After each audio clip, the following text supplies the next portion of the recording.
I've been on a hiatus for like 4 to 8 years because of school, college, and my job. And people kept asking me like, when you coming out, man? We need to hear some of that music, man, because you really be speaking truth. And I felt like after that hiatus, Love Life Loyalty would be the perfect song to come back with. So that's how that came about for my first single, For Almighty. Smoke, smoke, smoke, smoke,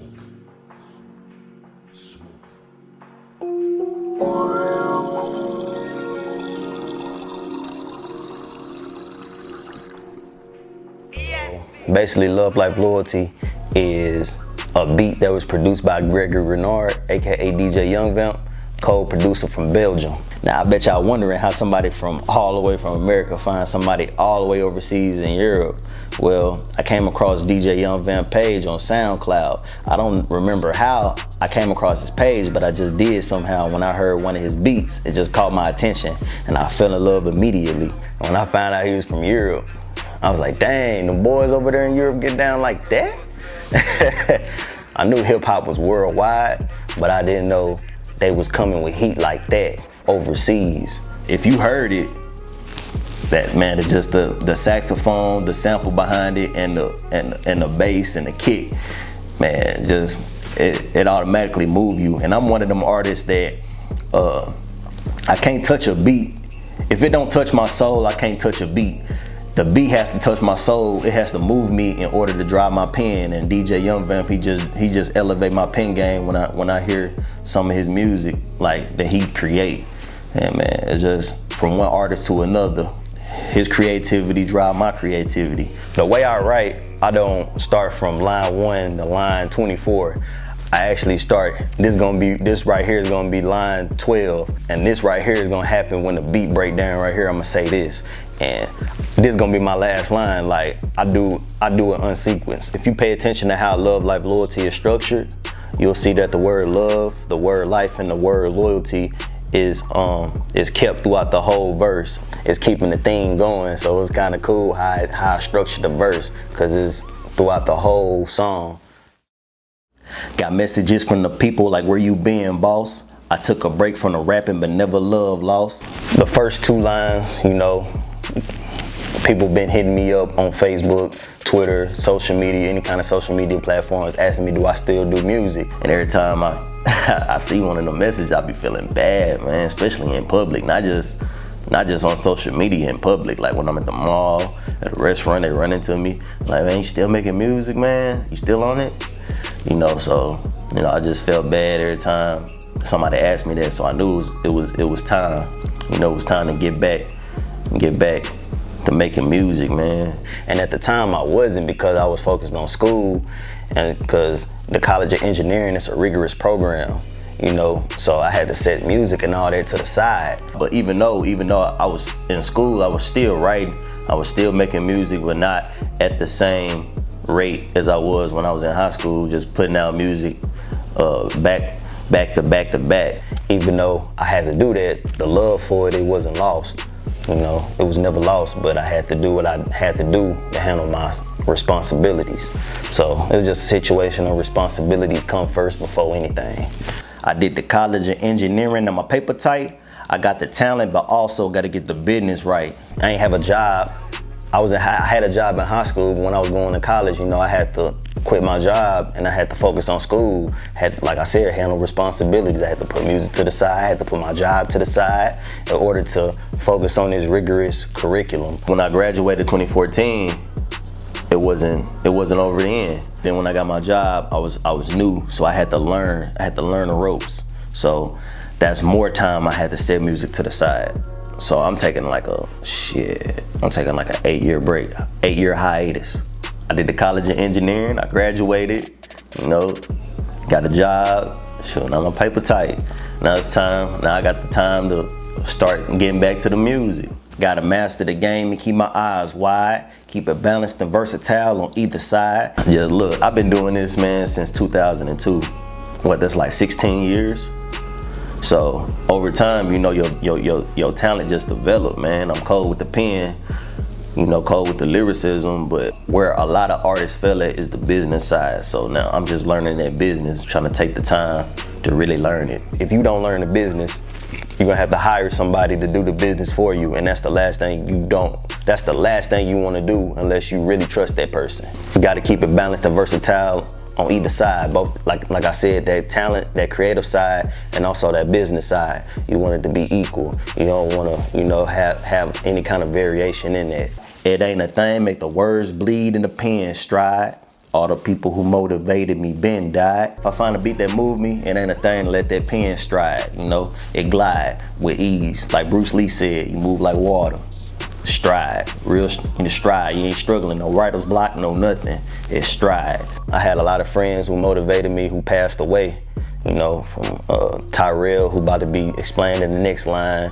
Well, I talked about in this song. You got Wendell, he got struck by lightning. You got Robert, he was my cousin who passed away. You got Terrence, he motivated me. He actually wanted me to shout him out on one of my songs, but it's sad that it had to be a rest in peace song I had to shout him out in. You got Shay Chris, he said, keep doing what you're doing. You know, that's what one thing Chris told me to always do with the music. Keep it going and with school. We got Ty Lue, he passed away when he was 11, 12 years old. And his little brother Ishmael, he passed away at the same time he did. So it's a lot of folks who was real close to me passed away, and it kind of put a hole in my heart. It really hurt. I want to strive to never fail for Tyrell. He lived through me, so life I try to live it well. When I was walking, he never switched when I came to visit. Was living with cancer, but he never let it kill the spirit. I had said that because Tyrell, he the type of person that make a joke out of any kind of situation, whether it be positive or negative. So like I told you, he told me he had cancer, but he oftentimes made jokes about him having cancer. You know, it's crazy. It's crazy to laugh at it, but that's just the type of person Tyrell is. You know, even though he had cancer, he wasn't mad at the world. You know, he didn't let it kill his spirit. You know, he still was the same person, with cancer or without cancer. He didn't change who he was, you know. When he died, usually when you diagnosed with cancer, you sad, you mad at the world, but Tyrell wasn't never that. From my point of view, you know, from when I seen him or talked to him, he always was the same person, with or without cancer. He wasn't mad at the world, none of that, you know. He stayed solid, and that's the type of example I'ma set for myself so other people can see it. No matter if I got some kind of disease or some kind of sickness, I'ma still be me. I'ma still make fun of the situation, no matter how bad I'm hurting internally. You know, can't move. You can hurt me physically, but my spirit is gonna be solid. Real talk. A little background story about Tyrell. He was in the Navy. He was a sharpshooter. He also liked hooping. You know, he was real good at hooping. He been overseas. He done seen the world. I mean, I've been to Africa, but that's just as much as I've been overseas, but he's seen the world. So even though he's done more than me as far as traveling, I still try to live for him. Anytime one of your close ones pass away, you want to be able to live for them because they're not alive to experience that anymore. So you want to do that for them as well as yourself. So like when I came back home to North Little Rock, I hit Tyrell up. This was before I even knew he had cancer. You know, he had to tell me in person he had cancer. But he said he in town. Usually he be in Florida or he be in San Antonio, but he hit me up and yeah, I'm here. I hit him up over Twitter or something. He like, yeah, I'm in town, man. Hit the block sometime, cause like we grew up on the same block. But when my moms moved, they was still on that same block, so it wasn't no thing for me to hit the old block, you know. And I was still walking. He ain't judged me at all. He had a Challenger, black and with a purple stripe. And he had a challenge. I'm walking, he ain't judged me, you know, he's still down to earth, you know, he ain't switch up on me or nothing like that. And so, you know, I remember one time I went to Hardee's, you know, I ain't even had no money. He diagnosed with cancer, but he like, man, don't even worry about it, don't even trip about no money, man, I got you, what you want, just tell me what you want. And so, you know, we chopping up, we eating, you know, he like, throw your iPod on there, let me hear what you got, let me hear some of that new music, man. I actually let him listen to the last Mario's World before it came out. He was like, yeah, man, I'm really feeling it, man. Like, just keep consistent and you definitely gonna make it. That's what it is, consistency. When I put out the last Mario's World, that's when he passed away in April. I put last Mario's World was like January 2014. He passed away like around April 2014. So 3 months after, that was crazy. When you alive, they never checking if you alright. Then when you pass, they love to pretend like y'all was tight. Then got the nerve to post you all on their social sites. That's one of the reasons I ride by myself at night. When you alive, that's just the reality. Cause it's not like people don't care about you. It's just that, you know, they got so much going on with their personal lives. They don't have time to check on what other people got going on cause they so busy and occupied. And other times it's really fucked up. You know, they got your number, but you always got to hit them up first. You always got to hit them up first. And it's not until when you pass away when they realize, like, dang, like, I regret all the time that I wasted not spending it with this person, and now he gone, and now I can't experience those times with him anymore. That's just the sad reality, man. It's just a reminder that we need to give people their roses while they still living. When you pass, they love to pretend like y'all was tight. Like, when you pass, they be like, oh, remember we did this, and that, I miss them, and we used to have a good time. But in reality, they never really hit you up. Y'all didn't spend time together at all, but they pretending, they fronting for social media like y'all, you know, y'all was tight like that. They posting you all on their page, like your picture, and they're like, man, I miss you. I wish I could bring that person back. You know, stuff like that, man. Y'all know how it go. It is what it is. People gonna do that to you when you pass away too. When I pass away, people gonna post me talking about, you know, we was real cool. They gonna rip me hard when really that wasn't, you know, they wasn't checking up on me. We wasn't hanging out, you know, but they gonna pretend like we was close like that. You know, when I was walking by myself. You know, hanging out by myself. When I go out to eat, I'm eating by myself. You know, at night, you know, I hit the boulevard, especially in Little Rock, riding around, I'm always by myself bumping. Around by myself bumping, listening to my music, seeing what kind of craft I could fit. You know, catching the midnight vibes, 9 p.m., 11 p.m., after midnight, I'm around by myself outside trying to, you know, just doing a lot of self-reflection. You know, that's why I'm comfortable with myself. I get love from the city, gotta respect that. North Little Rock, El Dorado, I gotta rep that. Them two places, they sacred, just like a chest tat. Everywhere I go, like, I never had hatred towards me in public. You know, every time people see me is love. My hometown is El Dorado, Arkansas, AKA the Pound. And so from 92 to 2001, that's where my home was, in El Dorado, born and bred. That's where I learned my multiplications. That's where I got into my first fights. That's where, you know, got in trouble with the police, running away from home. That's where I grew up at, in El Dorado. And I think I mentioned this before. My mom, she graduated high school in '96. She got her associate's degree in '98, and she got a job in Little Rock. So she moved to Little Rock while we were still in El Dorado. And when my grandma passed away in 2001, that's when we moved with her to North Little Rock, stayed with my mom. And so I was raised in North Little Rock from 2001 up until I graduated high school in 2010. So even though I was staying in North Little Rock, we were still visiting El Dorado on the weekends, you know, because my family was still down there. So both of them places I hold dearly to my heart. You know, it's real sacred, like a chest tat. Chest tats, you get it close to your heart. That's why it's so sacred, because it's real close to your inner self. My blood shed for cousin Dez, he in the feds. His pops told him to lead a white girl from the start. He didn't judge, he dated her with a kind heart. Psychological problems, violent past with a kid's an aunt, and pregnant with both of Dez twins on the 3rd month. She asked Dez to watch her daughters like both were sleeping, but come to find out one was dead, she wasn't breathing. Capital murder, they gave him life without parole. She made a deal with the system because the system cold. When I was writing that song, I really thought about Dez because that's one of them situations where you get caught at the wrong place at the wrong time, and you get arrested and they sentence you. They give you the hardest sentence ever. They throw the book at you. I'm talking about the hardest sentence ever. And they just lock you up, and then that's it. You never heard of again. Nobody ever thinking about you. You just don't exist, and you just riding in a prison cell. You face a lot of injustice because of your race or your ethnic background or where you from. But my goal was just to bring light to Dez's situation. You know, he's not supposed to be forgotten about, because this type of stuff need to be brought to light because they doing us wrong out here. And so it can be you know, he's around our age. So when I see Dez, that could be me or any other black person that's going through it today. Dez not the only person going through that type of situation. So them type of situations need to be brought to life. It's not just a rant, it really means something. You know, when Dez introduced his girlfriend to his parents, you know, his dad automatically saw something that Dez didn't see, and he didn't even pull him to the side. He told him in front of the white girl, you know, not just because she white, because if you look at her appearance, you could tell that she was on some kind of drugs, like something wasn't right. And his dad caught that before Dez did.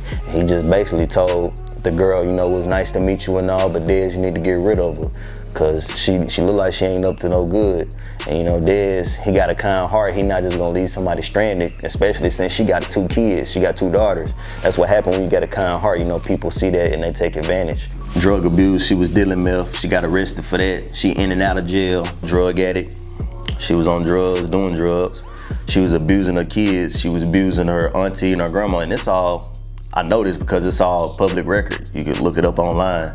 And it's crazy how they used Dez's past as a weapon to get him convicted. They used his past to justify him killing the kid, but they didn't use her past to justify that she might have something to do with it. Instead, it's just crazy. It's just they swept her past under the table and convicted Dez and gave him life without parole. It's just one of the harsh realities of interracial dating, you know. You got a black man, you got a white girl, and you in the South, where a lot of prejudice, you know, white men in power, they see that. And you know, back in the days, they would lynch black men for situations like that. And now we in present times, and they the judge that got the gavel, and the whole jury is white. The jury is white, and it's a black man in a court full of white people. And it's like, it's modern times, they're gonna lynch you. It's just common sense. And it's just a sad reality, but we just gotta address that. And she was pregnant with both of Dez's twins. She already had 2 kids prior. And on top of that, she's pregnant with Dez's twins, Chunk and Slim. They funny, man, Chunk and Slim, they crazy. They 6 right now, but at the time she was pregnant with Dez's kids, you know. And on the 3rd month, that's when the situation happened that eventually led to Dez having life in prison. She basically woke Dez up to see if he can babysit the 2 kids while she go to anger management class. And Dez, you know, he agreed to it, but where he made the mistake was he went back to sleep rather than checking on both of the kids before going back to sleep. You know, one of the kids would sleep with him in the front room and the other kid was in the back room. You know, he didn't check on both of them before going back to sleep. And this all happened at Dez's grandma's house. Y'all know, right? Yeah, it's crazy. But Dez, he called 911. Police came, ambulance came, tried to resuscitate the little girl on the kitchen floor, but unsuccessful. And so the police talked to the girl first. They pulled her to the side, talked to her, and then when they got to Dez, they didn't even talk to Dez. They just arrested Dez. You can basically say she made a deal with him, you know, save her own ass. Custody of none of her kids, a meth dealer.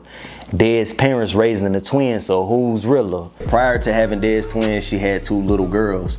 So the 18-month-old, she passed away, and then the other girl, she lost custody of her, and they saying wherever she with some family, but they saying her head messed up. She not even normal. Like, she mentally messed up in the head. And Dez's pops actually tried to get her as well, so she can know who Chunk and Slim is, so she know who her twin brothers are, and Chunk and Slim can know who their sister is. So, but for some reason that didn't work out. She also had a son recently. I want to say it was last year. She got into a car accident, and the son was in a car accident with her, and the son died. And of course, she lost custody of Chunk and Slim, and Dez's pops actually put a restraining order on her, so she can't even see Chunk and Slim. Chunk and Slim don't even know who their mother is. They know who Dez is because they see Dez every month in the penitentiary, and they ready for Dez to come home. It's that karma, man. Like, the Almighty, he don't forget. And so she really facing what she done put everybody else through. She can't even see Dez's twins. She can't even see them, and I bet it's hurting her. And man, it is what it is, man. Bring Dez home. That's all I can say. The lawyer ran off with 20 G's, didn't even fight. Dez's parents hired a lawyer on the sole fact that he was black, and they thought he was gonna have their back, but that really wasn't the case. They didn't check his records, his other cases he dealt with in the past, and come to find out, the people he represented in the past, they trying to get their money back from him for malpractice. they kind of dug a deeper hole for themselves. They trying to get Dez out of the penitentiary, and at the same time they're trying to get their money back from the lawyer. It's plain and simple. He could have won the case because there's evidence out there that could have easily overturned the case, but the lawyer was lazy. He was turning in stuff late. Just fucked up ass lawyer, messed up ass case.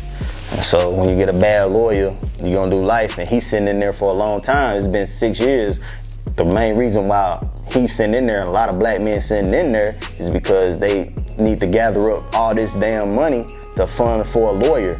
20 G's, like, how long does it takes a long time to get that kind of money, you know? So that's why a lot of people just sit in prison for a long time, not because they're guilty, it's just the finances they need to get a good lawyer.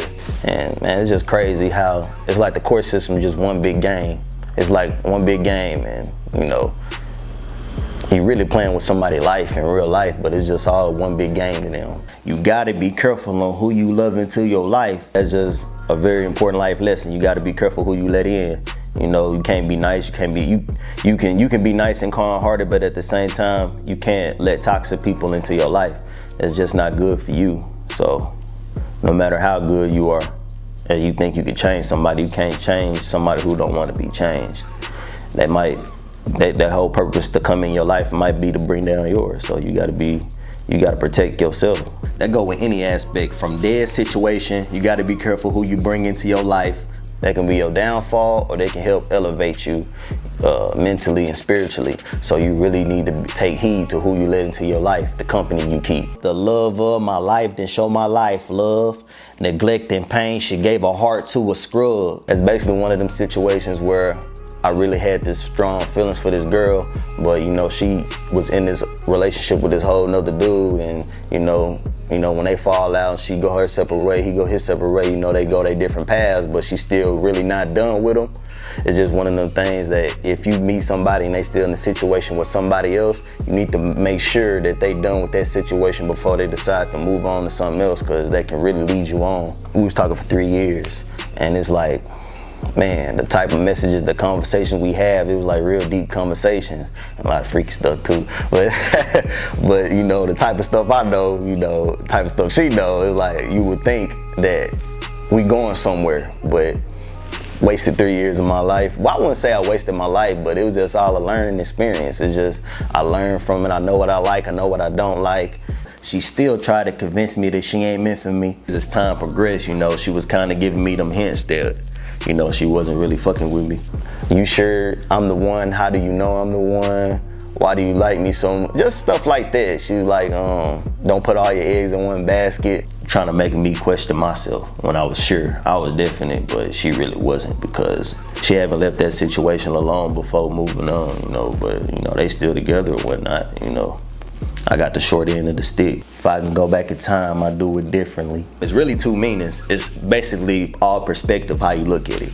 One, if I can go back in time, you know, I'll change the situation by not talking to her at all, which be obvious to, you know, the audience. You know, it's one of them things you wish you could unmeet somebody. Go back in time and erase them completely from your memory banks. It could also mean, if I can go back in time, you know, I'll talk to her, you know, before she even met dude. You know, if I can go back in time, I do it differently. I'll talk to her, actually approach her, because we had class freshman year, but the thing was, she was going with somebody else at the time, so I'm like, dang, you know, so, you know, she taken, so I ain't finna talk to her. But in between that and that new dude, you know, she was, I guess she was single in a window. I missed that window where she was single. And so she was with dude, man. So if I can go back in time to that moment of time, I would take advantage. The way God orchestrate life, it just wasn't meant to be, you know, so it is what it is. Said I'm controlling, I only tried to be motivation. Too many assumptions and not enough communication. I remember she was telling me through text messages, she was telling me, you know, he smoked weed, he do all that whoop-de-whoop. She kept telling him to stop, because, you know, where he was going, his potential, you know, he had the potential to be great, and she was basically holding him accountable. You know, when he smoked weed, she'd get on to him, she'd get on his ass about it. But you know, he ignored that, and he kept doing what he wanted to do. And so I'm like, dang, you know, why you want to put up with something like that? If you told me to stop doing something, I'd do it, you know, out of respect for you, you know, because you're looking at my best interest, you know. But I guess girls, they like hard-headed ass niggas, you know. Well, I see her posting snaps at clubs and shit where old boy, and she smoking. I'm like, well, damn. He got you doing that. You tried to get him not to do something, but now turn around, he got you doing it. What's up with that? And basically she got defensive, like, you don't control my, like, why you being so controlling? Like, you judging my life. And I'm like, dang, that's crazy. You ain't my daddy, basically. And I'm like, dang, you hold him accountable. I'm trying to hold you accountable because I want you to be great, you know?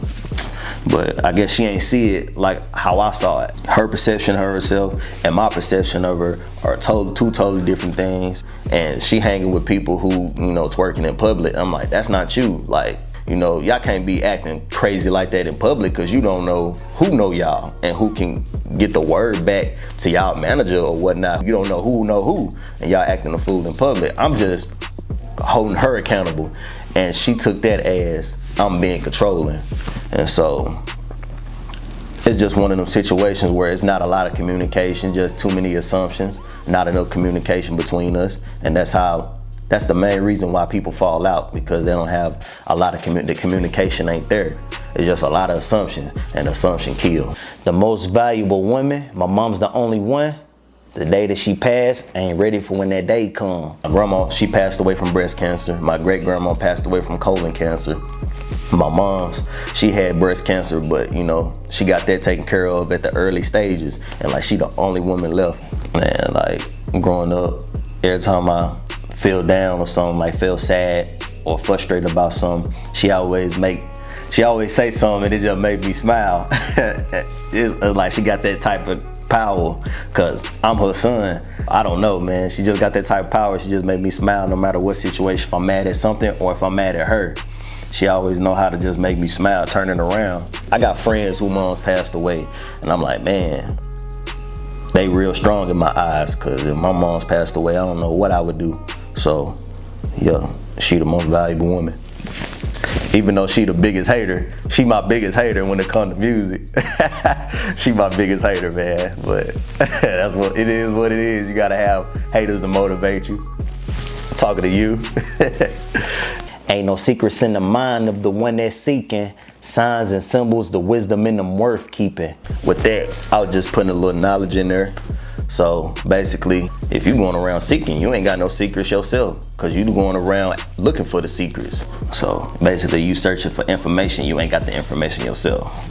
A little simple concept, but with a deeper meaning. If you with an organization or something, you gonna have some kind of logo, some kind of symbol to represent that organization. And behind this symbol is gonna be some kind of code, some kind of message that's encrypted into that symbol, so that now when you see it, you know, it's a universal knowledge behind it, so everybody in that organization know what it means, rather than explaining that drawn out message. They just put it in the form of a symbol in order to simplify it.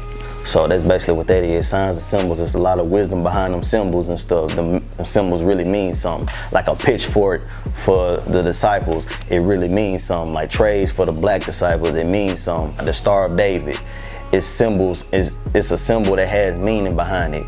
You know, some history, some kind of literature behind it. If you're a Mason, you got the G. It means something to that organization. The rainbow in the Bible, it's a biblical meaning between God and the people. You know, it's a message, it's a story, it's codes into that symbol. So signs and symbols, the wisdom in them worth keeping, is usually wisdom behind that symbol. I paid attention to all the words that the G's were speaking. The knowledge on my brain thicker than the Puerto Rican. As young black men, a lot of us don't have a lot of father figures. It's just a never-ending cycle. Single mother home.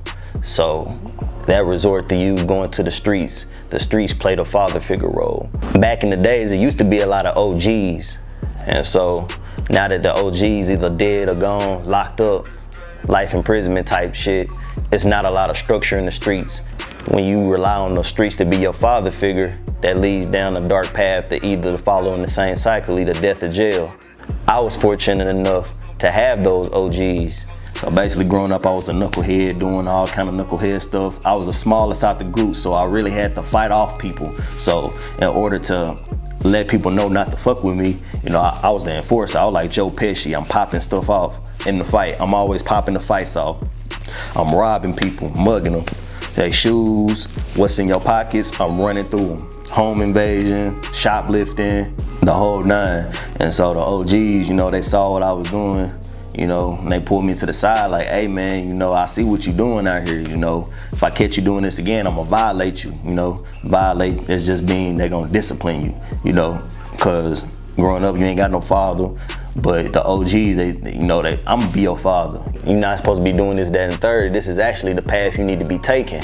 You know, so they gave me the teachings of King David, you know, Larry Hoover, with the 720, 360 concept, and I embodied it in myself as a person in order to structure myself into the man I am today. And so it helped me get out the devil playground, the streets, the hood, and so into the position I am today. And so they put that knowledge in my brain, so my brain got fatter and it got thicker like a Puerto Rican, because you know the Latinas, Puerto Ricans the thickest ones out the whole Hispanic and Latinas, you know, them Puerto Ricans. And I love my Latinas and I also love my black women now, but them Puerto Ricans though, they thick, like thicker than a Snicker. That's why these little niggas listen, because when the challenge call, I never fall like cuff balls and stand tall. Kids, you know, the youth, they really look at action. They don't look at words, man. They see me putting in work and they really pay attention. They saw the fruits of my labor. They saw the results of my labor, and now they paying attention to all the words that I'm saying, because they know it's gonna hold some weight. They know whatever I say is gonna give them some wisdom, what they need to take and apply to their life. Just like I paid attention to the OGs, they paying attention to me. And so it's just that full circle. It come back around 360 degrees. When the challenge come, I don't tuck my tail, I don't run. You know, I rise to the occasion. That's what defines a person. You know, not what they've been through, but what do they do to get from the bottom? What they do to counteract that adversity, those obstacles. I stand tall, cuff my balls and stand tall like a man. That's the difference between mice and men, boys to men. You either tuck your tail and hide and run, or you cuff your balls, you stand tall. You know, like Tony Montana said, oh, you got your balls in your word. You ride the bench, I get mines for every inch. Loyalty with the almighty, the sixth sense.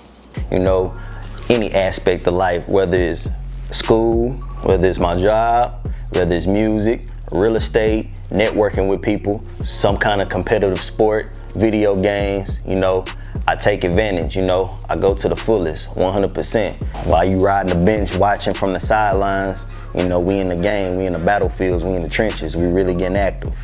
So that's what that is. So we got our five senses. We got our five senses that help us interact with the material world right here. But then you got your sixth sense, and that sixth sense, it helps you connect with the spiritual world. It helps you connect with God, you know, your inner self. Keep that loyalty with the spiritual world, because this material world really don't mean anything. Loyalty with the almighty God, yourself, your inner self, all that. We are almighty. You know, God is everywhere. God, you know, in the trees, when the wind blow, God the wind, the trees that blow, you, your family, me, the dogs, the birds, everything is almighty. We all related to each other. We connected in some way. Almighty, loyalty with the almighty, the sixth sense. You respect everything around you. It all comes full circle. Everything you learn, it all comes together. So everything you learn from growing up as a child, doing to others that they do to you. You know, respect others. You give respect, you receive respect. So, you know, it all comes full circle. We all almighty. Understand yourself before you understand everything surrounding you. Once you know yourself, you'll understand everything around you resembles you. We all alike. So, loyalty with the almighty. Ha ha!